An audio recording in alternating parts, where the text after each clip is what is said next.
हिंदू परंपरा के अंदर ये नवरात्रि के जो प्रसंग हैं, ये तो देवी मां की उपासना के लिए थे।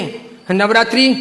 पवित्रतम रात्रियां कही जाती है, पवित्रतम दिन कहे जाते हैं। यह आसो जो चैत्र महीने में आती है, यह साधना के लिए, मंत्र साधनाओं के लिए, ब्रह्मचर्य के लिए, सत्व को प्राप्त करने के लिए, इष्ट की सिद्धि के लिए, अंतरतम की शक्तियों को जगाने के लिए, कुछ अच्छा हासिल करने के लिए होती हैं। समझदार हिंदू और समझदार जैन श्रावक श्राविका और समझदार हिंदू और समझदार जैन साधु संत इन दिनों में साधना में बैठते हैं,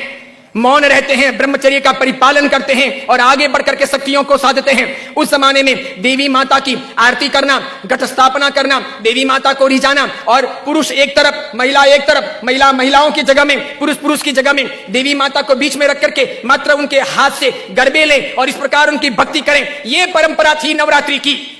उसके बाद में मात्र गुजराती स्टाइल में डांडिया आए थे, तो बहनें बहनों में खेलती, बीच में देवी मां की स्थापना की जाती, पुरुष में खेलते और इस प्रकार नौरते रखते, नवरात्रि पालते, खान पान का ध्यान रखते। उन दिनों में कोई शराब नहीं पीता, गुटखे नहीं खाता, चाय तक नहीं पीता, व्यसन नहीं करता, अलग अलग शयन करते, पति पत्नी अलग अलग रहते, ब्रह्मचर्य की साधना करते, संपर्क नहीं करते, शुद्धता प्राप्त करते और इतने सारे भोग विलास की जिंदगी के बीच में, इतने सारे विषय वासनाओं के बीच में कोशिश करते कि कुछ दिन पवित्रता के साथ बिताएं, ताकि देवी माताओं के सानिध्य प्राप्त करके हम शक्ति संपन्न बन सके, उनके आशीर्वाद अपनी जिंदगी में फल सकें।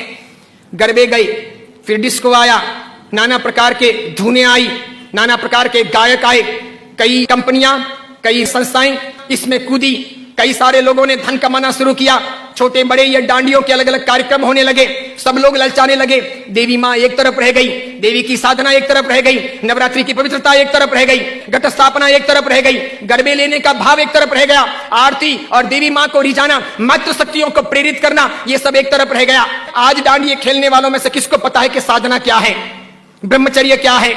ये क्यों है नवरात्रि, इसका हेतु क्या था, इसका रीजन क्या था, ये क्यों खेलनी चाहिए या नहीं खेलनी चाहिए, तो क्यों नहीं खेलनी चाहिए।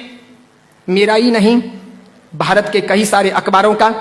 कई सारे समाजविदों का, कई सारी अन्य सामाजिक संस्थाओं का ये सर्वे वर्षों से रहा है, समय समय पर किया जाता रहा है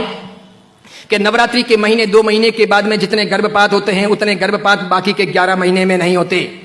तो ये व्यभिचार नहीं है तो क्या है, ये दुराचार नहीं है तो क्या है, ये जीवन की भ्रष्टता नहीं है तो क्या है। इस बात पर मैं कुछ वर्षों पहले बोला था, अभी किसी ने वो वीडियो वायरल कर दिया और उस वीडियो को लेकर के अखबार ने लिखा। मैंने कहा जो सच है वो सच है कि हम अपनी साधनाओं को बचाएं, बेच ना दें। हिंदू धर्म की परंपरा हो कि जैन धर्म की परंपरा हो, कोई भी उत्सव महोत्सव हो, मैंने समय समय पर यह भी कहा था, गणपति अगर हिंदू धर्म के देवता हैं और गणपति के महोत्सव अगर मनाए जाते हैं या उनका आराधन अगर किया जाता है तो उसमें कहीं जुआ नहीं खेलना चाहिए, शराब नहीं पीनी चाहिए, गणपति के नाम पर तमाशे नहीं करने चाहिए, लड़कियों के साथ में नाच गान नहीं होने चाहिए, गणपति लड़कियों को छेड़ने के लिए महोत्सव के तौर पर नहीं आ रहे, लड़कियां अपनी जगह पर हो, पुरुष अपनी जगह पर हो, वहां शराब नहीं पी जानी चाहिए, उनके पैसों का प्रपंच नहीं होना चाहिए, गणपति को सेलेबल नहीं बनाया जाना चाहिए। हिंदू धर्म अगर इन चीजों को नहीं संभालता है तो धीरे धीरे भारतीय संस्कृति का विनाश होगा।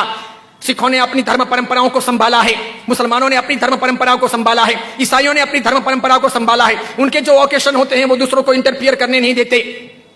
वो उसमें घालमेल नहीं करते। हिंदू और जैनों को इस बारे में सावधानी रखनी आवश्यक है। कल ऐसा ना हो जाए कि पर्युषण महापर्व के दिन आए या आखातीज का दिन आए या कार्तिक पूर्णिमा का दिन आए और कोई उसे किसी प्रतिष्ठान के नाम पर प्रोजेक्ट कर ले कि चलो अब महोत्सव को इस प्रकार मनाएंगे, उस प्रकार मनाएंगे, तो 25 साल 50 साल के बाद में ऐसा हो सकता है कि हमारी होली की आराधना या हमारे पर्युषण महापर्व की आराधना का रूप रंग बदल जाए।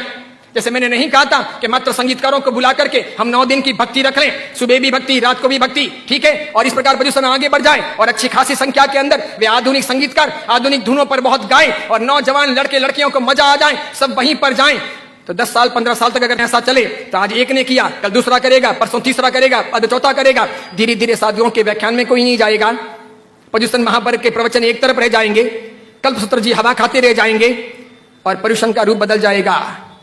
ये नहीं हो सकता, ये नहीं किया जाना चाहिए। मैं इसलिए कह रहा हूं कि मेरी जिंदगी तो बहुत छोटी है, मैं तो कल दुनिया से चला जाऊंगा, लेकिन भगवान के शासन की परंपराएं नहीं मरनी चाहिए, हमें उन्हें जिलानी होगी। हमारे बच्चों को ये पता नहीं, उनको तो क्या है, नाचना गाना कूदना घूमना फिरना अच्छा लगता है, उन्हें सामाजिक प्रतिक्रमण ना अच्छे लगे, बिना पंखों के रहना उन्हें ना अच्छा लगे, लेकिन जरूरी यह है पर्युषण महापर्व की पूरी प्रक्रिया, उसकी साधना की सारी व्यवस्था समझी जानी चाहिए और इसीलिए हर बाबत के अंदर सावधानी आवश्यक है।